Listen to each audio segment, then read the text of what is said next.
चुनौतियां आत्मा की गुणवत्ता को चमकाने का माध्यम है। अगर जीवन में हर दिन नई चुनौतियों का सामना करना पड़ रहा है तो घबराइए नहीं, बल्कि विश्वास कीजिए कि आप इस लायक हैं कि चुनौतियों को जीतकर आगे बढ़ सकें। इसीलिए आपको चुनौतियां मिली हैं। आप सभी को नमस्कार और एक मंगलमय दिन की बहुत बहुत शुभकामनाएं। आज पंचांग से शुरुआत करते हैं। आज दिन है शनिवार, तारीख है 31 अगस्त 2024 और भाद्रपद मास के कृष्ण पक्ष की चतुर्दशी तिथि है आज। और पुष्य नक्षत्र शाम 7:39 तक है और उसके बाद आश्लेषा नक्षत्र की शुरुआत होगी। आज वरयान योग शाम 5:38 तक है और उसके बाद परिग योग शुरू हो जाएगा। आज का राहु काल सुबह है 9:19 से शुरू होगा और 10:53 तक रहेगा। चंद्रमा कर्क राशि पर संचार करेंगे और सूर्य सिंह राशि पर हैं। आज का अभिजीत मुहूर्त है दोपहर 12:02 से और ये 12:51 तक रहेगा। आज अमृत काल भी है जो दिन में 12:46 से दोपहर 2:29 तक रहेगा। और इसके अलावा आज है प्रदोष व्रत, यानी जो व्रत त्रयोदशी के दिन शुरू होता है उसे प्रदोष व्रत कहते हैं। इसका अपना एक खास महत्व होता है। यह दिन भगवान शिव की पूजा के लिए समर्पित है। इस व्रत को करने से मन चाही मुरादें पूरी होती हैं, साथ ही जीवन में शुभता का आगमन होता है। हिंदू पंचांग के अनुसार भाद्रपद माह का पहला प्रदोष व्रत आज 31 अगस्त को रखा जाएगा। प्रदोष व्रत का महत्व इतना ज्यादा है और इसे भगवान शिव पार्वती की पूजा के लिए समर्पित किया जाता है। हर महीने में 2 बार ये व्रत होता है और इस शुभ दिन पर विशेष रूप से भगवान शिव के नटराज स्वरूप की पूजा की जाती है। और इसे प्रदोष व्रत इसलिए कहते हैं क्योंकि इस तिथि पर शाम के समय यानी संध्या काल के दौरान पूजन का विधान है, जब सूरज डूबने का समय होता है। भाद्रपद माह के कृष्ण पक्ष की त्रयोदशी तिथि आज देर रात 2:25 पर शुरू होगी और वहीं इस तिथि का समापन अगले दिन 1 सितंबर को देर रात 3:40 पर हो जाएगा। और प्रदोष काल की पूजा का मुहूर्त शाम 6:43 से लेकर रात 8:59 के बीच है। और प्रदोष काल जिसे कहते हैं वो आपको बता दें कि सूर्यास्त से 45 मिनट पहले ये प्रारंभ होता है और सूर्यास्त के 45 मिनट बाद तक रहता है। ये 1.5 घंटे का काल ही प्रदोष काल कहलाता है और इस दौरान भगवान शिव की उपासना विधि विधान से की जाती है। प्रदोष व्रत रखने से साधक को सुख समृद्धि की प्राप्ति होती है और जीवन में कई प्रकार की परेशानियां इस व्रत को करने से ही उसके प्रभाव से दूर हो जाती हैं। किसी भी महीने की त्रयोदशी को प्रदोष व्रत की शुरुआत की जा सकती है, लेकिन कार्तिक मास की त्रयोदशी से इसे शुरू करना सबसे शुभ माना जाता है। और ये व्रत 2 तरीके से रखा जा सकता है। पहले तरीके के अनुसार व्रत वाले दिन सूर्योदय से लेकर अगले दिन के सूर्योदय तक उपवास करते हैं और दूसरे तरीके के अनुसार सूर्योदय से लेकर सूर्यास्त तक व्रत कर सकते हैं और पूजा के बाद अपने व्रत का पारण कर सकते हैं। इस दौरान शिव जी के पंचाक्षरी मंत्र ओम नमः शिवाय का जाप करें और साथ में दुर्गा सप्तशती का पाठ करें। सोम प्रदोष को रोग मुक्ति के लिए किसी शिव मंदिर में कुश और गंगा जल से भगवान शिव का रुद्राभिषेक करना चाहिए। इससे रोगों से मुक्ति मिलती है। अगर कोई मनोकामना है तो प्रदोष व्रत लगातार 11 या 26 त्रयोदशी तक रखें और इसके बाद इसका विधि विधान से उद्यापन कर दें। बहुत से लोग ऐसे भी हैं जो प्रदोष व्रत कई सालों तक रखते हैं। अगर आप भी ऐसा करते हैं तो एक समय बाद इसका उद्यापन जरूर कर दें और चाहे तो उद्यापन के बाद फिर से संकल्प लेकर इस व्रत को शुरू कर सकते हैं। और इस व्रत के बहुत सारे लाभ हैं जो दैनिक जीवन में हमें देखने को मिलते हैं। इससे भगवान शिव और माता पार्वती की विशेष कृपा तो प्राप्त होती ही है, संतोष, स्वास्थ्य और धन की प्राप्ति भी होती है। व्यक्ति को उसके सभी पापों से छुटकारा मिल जाता है।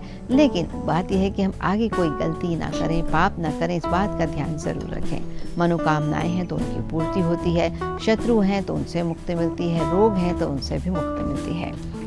अगर संतान प्राप्ति की इच्छा रखते हैं तो उसके लिए भी ये व्रत बहुत फलदायी माना जाता है। और अलग अलग दिन पड़ने वाले प्रदोष व्रत के लाभ भी अलग अलग प्रकार के होते हैं। दिन के अनुसार प्रदोष व्रत के अलग अलग लाभ होते हैं जो हम आपको आगे बताते हैं। अगर प्रदोष व्रत रविवार के दिन पड़ता है तो उसे भानु प्रदोष या रवि प्रदोष कहा जाता है। इस व्रत से व्यक्ति को सुख, शांति और लंबी आयु का वरदान मिलता है।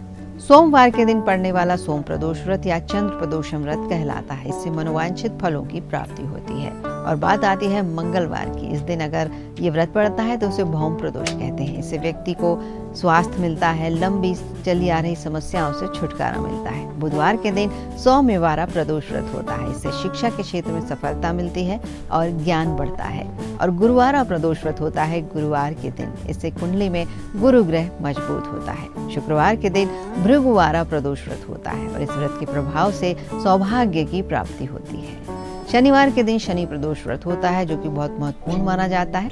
इससे नौकरी में सफलता या पदोन्नति मिलती है, संतान सुख और सांसारिक संपदा की प्राप्ति होती है। मृत्यु का भय, रोग का भय, इनसे मुक्ति मिलती है। और प्रदोष व्रत की पूजा विधि भी आपको बता देते हैं। सुबह स्नान करने के बाद भगवान शिव और देवी पार्वती के समक्ष व्रत का संकल्प लें। एक चौकी पर शिव परिवार की प्रतिमाएं स्थापित करें या तस्वीरें स्थापित करें और पंचामृत से सबका अभिषेक करें। घी का दिया जलाएं, चंदन कुमकुम का तिलक लगाएं, मदार के पुष्प, कनेर, आग, धतूरा, गुड़हल, ये सब फूलों को अर्पित करें। खीर, हलवा, फल, घर पर बनी मिठाइयाँ और ठंडाई का भोग लगाएं। इसके बाद प्रदोष व्रत की कथा करें, पंचाक्षरी मंत्र और शिव चालीसा का पाठ अवश्य करें। शाम के समय भी विधिवत इसी प्रकार से पूजा करें और तिथि पर प्रदोष काल की पूजा ज्यादा शुभ मानी जाती है। शिव प्रसाद से अपने व्रत का पारण करें और व्रत को संपन्न करें। इस दिन अन्न और वस्त्र का दान करना चाहिए। गरीबों में अन्न बांटें, अस्पतालों में गरीब मरीजों को फलों का वितरण करें। और इस दिन एक बेल का वृक्ष लगाने से कई जन्मों के पापों का नाश होता है और ढेर सारे पुण्यों की प्राप्ति होती है। और व्रत का उद्यापन यदि करना चाहते हैं तो त्रयोदशी तिथि पर ही करें और उद्यापन से एक दिन पहले गणेश जी की पूजा करें, रात भर कीर्तन करें और फिर अगले दिन यानी त्रयोदशी की सुबह जल्दी उठकर स्नान करें, साफ वस्त्र पहने और रंगोली से भगवान की चौकी को सजाएं। उस पर भगवान गणेश, शिव पार्वती और कार्तिकेय को रखें और विधि विधान पूर्वक एक बार फिर से पूजा करें। फिर उमा सहित शिव जी का मंत्र 108 बार करते हुए हवन करें और आरती के बाद शांति पाठ करें। अपनी भूल चूक की क्षमा मांगें और कम से कम 2 ब्राह्मणों को भोजन कराएं। उन्हें अपने सामर्थ्य अनुसार दान दक्षिणा दें, उनका आशीर्वाद प्राप्त करें। और इस व्रत में अन्न, चावल और सादे नमक का सेवन निषेध होता है। कुछ लोग प्रदोष व्रत के दौरान भोजन भी नहीं करते हैं और कुछ लोग शाम की पूजा के बाद हल्का आहार या फलाहार लेते हैं।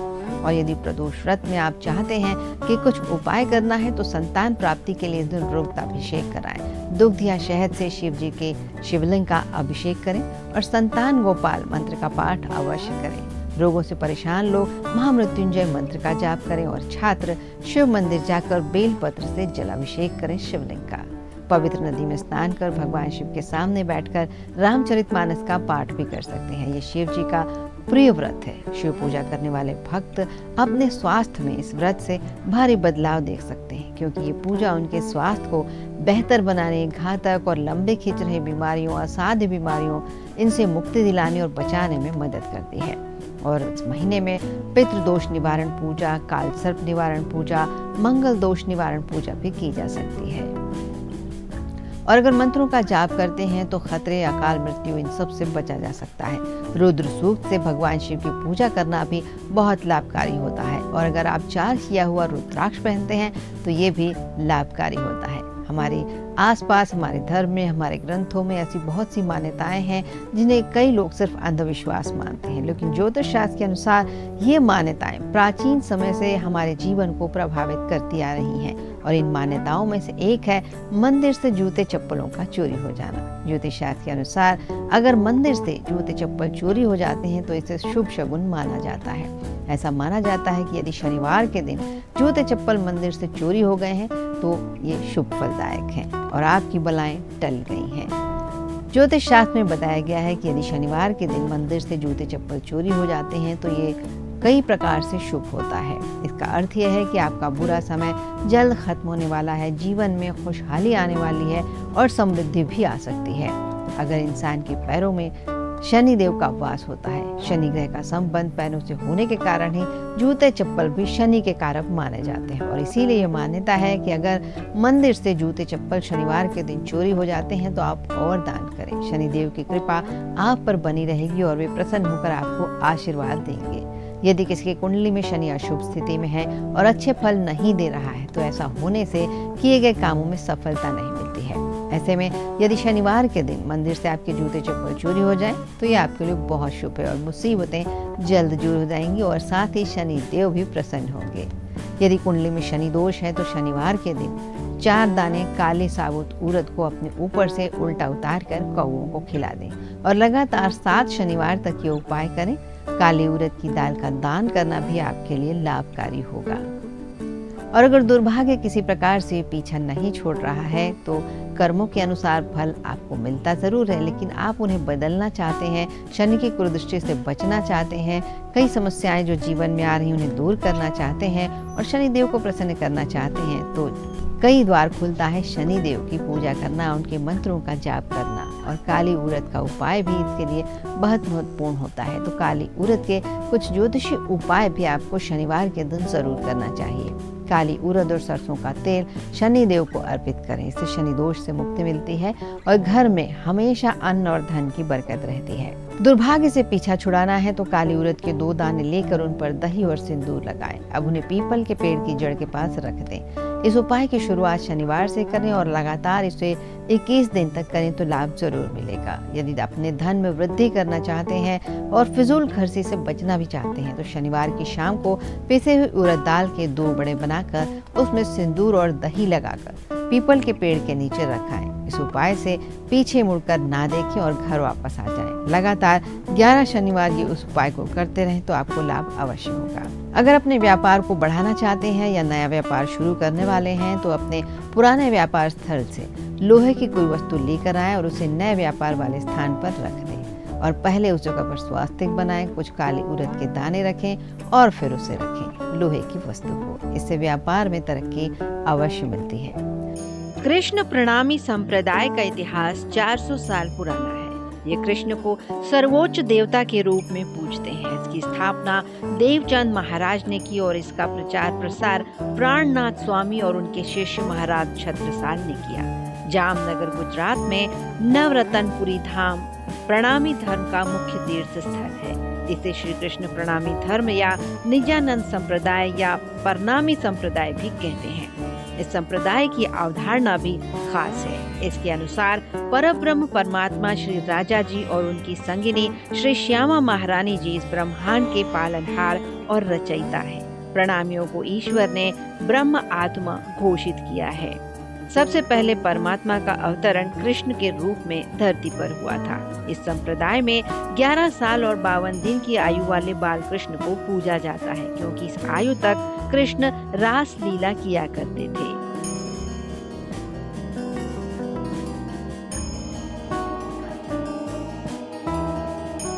देवचंद जी महाराज और उनके अनुयायियों को बाद में सुंदरनाथ या प्रणामी के रूप में जाना जाने लगा। एक गौरतलब बात ये भी है कि महात्मा गांधी की मां पुतलीबाई भी प्रणामी संप्रदाय की थी। गांधी जी ने अपनी पुस्तक सत्य के साथ मेरे प्रयोग में इस संप्रदाय के बारे में विस्तार से लिखा है। प्रणामी ऐसा संप्रदाय है जिसमें पुराण और गीता और अन्य धर्मों के सर्वोत्तम संकलन एक जगह प्राप्त होते हैं।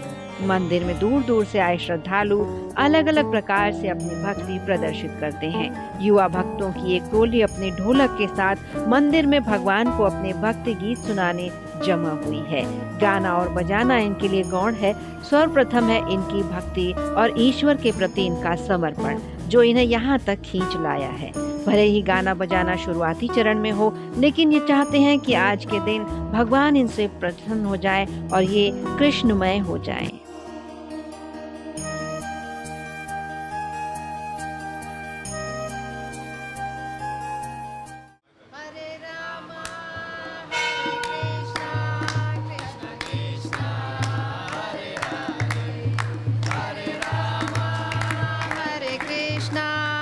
कृष्णा कृष्णा हरे हरे हरे राम हरे कृष्णा कृष्णा कृष्णा हरे हरे हरे राम हरे कृष्णा कृष्णा कृष्णा हरे हरे हरे राम हरे कृष्णा कृष्णा हरे हरे हरे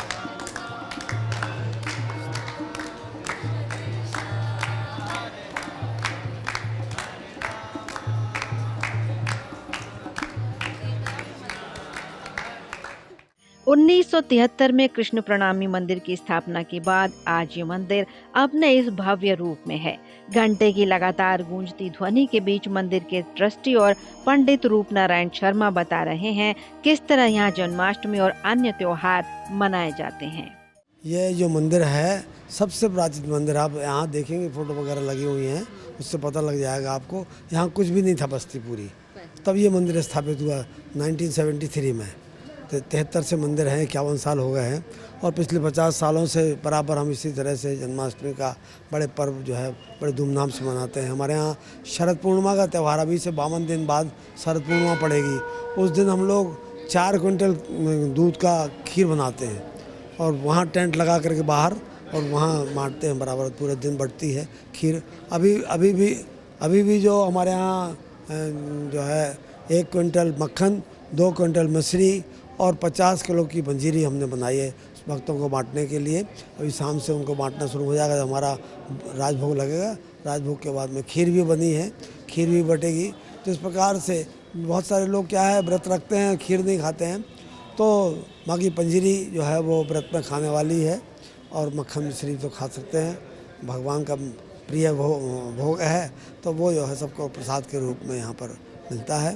तो इस तरह से शाम को हमारे यहाँ शाम को 7 बजे भजन संध्या है और रात को 12 बजे, ठीक 12 बजे हमारे यहाँ पहले योग माया का जन्म होगा, फिर उसके बाद में भगवान कृष्ण का जन्म होगा। क्योंकि जब बसदेव जी लेके गए थे ब्रजमंडल में भगवान कृष्ण को, तो वहाँ पर योग माया वहाँ से लेकर के आए थे, तो योग माया का जन्म होगा और फिर भगवान का जन्म होगा। इस प्रकार से हम लोग बड़े धूमधाम के साथ में रात में 12 बजे जन्म करते हैं और उसके बाद में फिर बधाई होती है, तो गरबा वगैरह सब होते हैं, खूब आनंद मनाते हैं। रात को 12 बजे अगर आप आएंगी देखेंगे यहाँ पर 1:30-2 बजे तक बहुत धूम रहती है पूरे मंदिर में। इस तरह से कार्यक्रम धूमधाम के साथ मनाते हैं, सबका सहयोग मिलता है, सब सहयोग देते हैं यहाँ पर। तारतम सागर वह अद्वितीय ग्रंथ है जिसमें प्रणामी धर्म के संपूर्ण सिद्धांत और दर्शन समाविष्ट हैं। श्री कृष्ण प्रणामी आस्था के अनुयायी इस पवित्र ग्रंथ की पूजा स्वयं प्रभु की तरह करते हैं। तारतम सागर में संकलित 14 कृतियां हैं: रास, प्रकाश, षट ऋतु, कलश, सनंद, कीर्तन, खुलासा, खिलवत, परिक्रमा, सागर, सिनगार, सिंधी, मार्फत सागर और कयामतनामा। इसमें कुल 18,758 चौपाइयां संकलित हैं। जामनगर, पन्ना और सूरत इनके तीर्थ स्थल हैं। साल भर के हर त्योहार मंदिर में विशेष तौर पर मनाए जाते हैं। जन्माष्टमी के अवसर पर भी यहाँ खास आयोजन होता है। मंदिर में ग्रंथ तारतम सागर और राधा कृष्ण के प्रतीक स्वरूप उनके मुकुट की ही पूजा की जाती है। एक विशेषता ये है, ये आप देख रहे हैं हमारी जो सेवा भगवान की, इसमें सेवा में विशेष बात ये है कि मूर्ति नहीं है, ज्ञान मूर्ति है। ज्ञान मूर्ति है। ज्ञान मूर्ति माने भगवान का जो है ग्रंथ रखे हुए, ग्रंथ के ऊपर उनका श्रृंगार है। ये तारतम सागर कहा गया 5वां वेद, स्वसम वेद करके है। उसमें भगवान का परमधाम का पूरा वर्णन है। परमधाम में किस तरह से भगवान बैठे हुए हैं उनका पूरा चित्रण है। उसी को हम लोग विशेष तौर से मानते हैं। तो उसके ऊपर फिर मुरली, मुकुट, पीताम्बर, भगवान का जो श्रृंगार है वो पूरा श्रृंगार, राधिका जी का श्रृंगार, भगवान कृष्ण का श्रृंगार, इस तरह से श्रृंगार करके। और हमारे यहाँ 3 प्रकार की पूजा है: प्रतीक पूजा, फिर ग्रंथ पूजा और फिर मानसिक पूजा। मानसिक पूजा में पूरा अष्टपहर की हमारी सेवा पूजा की पूरी विधि है। उस विधि विधान से हमारे यहाँ 4 बार भगवान के स्वरूप का, सवेरे कैसा स्वरूप है, दोपहर में कैसा स्वरूप है, संध्या में कैसा स्वरूप है, रात्रि में भगवान का कैसा स्वरूप है, तो चारों समय का स्वरूप का चिंतन होता है।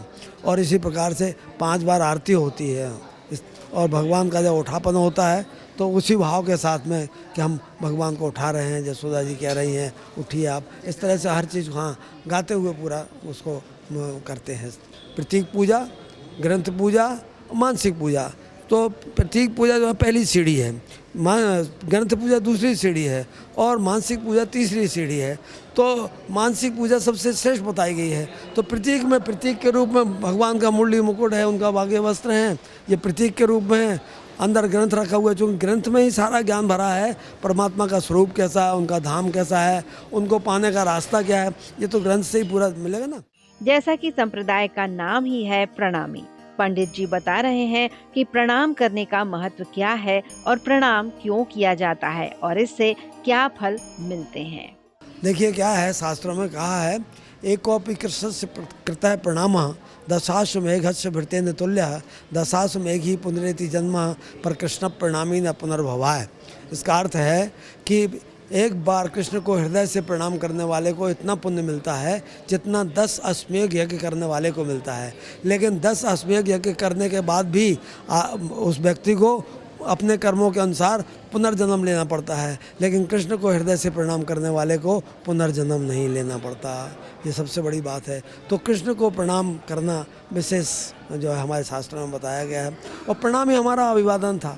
धीरे धीरे करके ये नमस्कार और सीताराम राधे श्याम जब बाद में आ गया हमारा।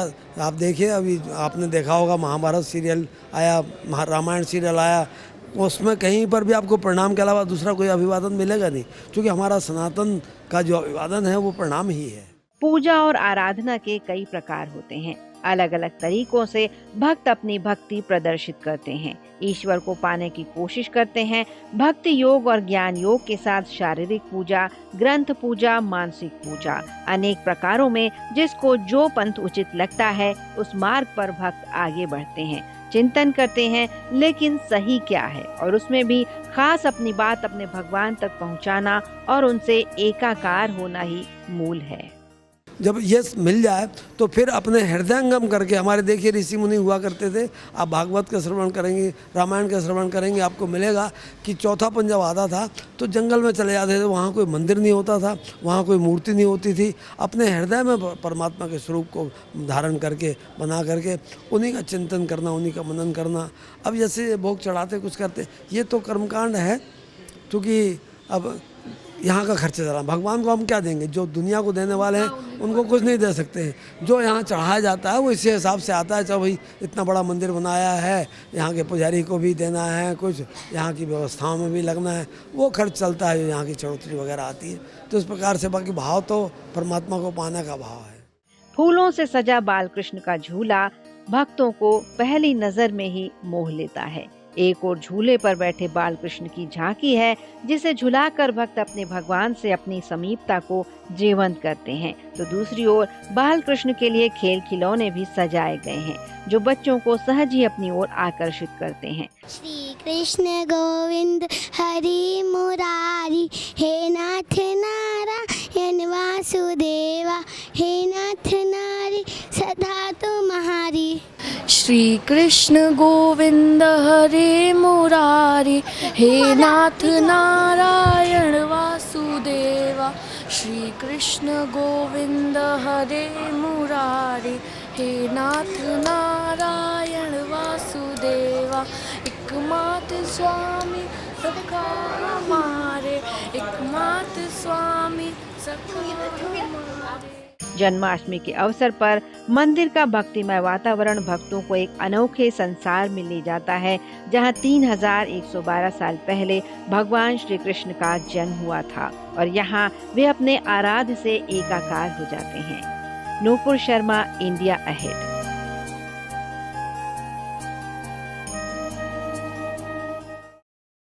और जैसे आग को छूने से उंगली जल जाती है, उसी तरह अनजाने में भी अगर आप ईश्वर का नाम लेते हैं तो ईश्वर का आशीर्वाद ज़रूर मिलता है। उनके मंत्र पढ़ें, उनकी किताबें पढ़ें, उनके बारे में बात करें या उनके संदेशों को फैलाएं, पर ईश्वर से ज़रूर किसी न किसी रूप में जुड़ें। और इस बात के साथ ही आज के भाग्योदय से मुझे अनुमति दीजिए आप सभी को एक मंगलमय दिन की शुभकामनाएं। आप सभी का दिन बहुत सफल हो, आप सभी प्रसन्न रहें, इस शुभकामना के साथ नमस्कार।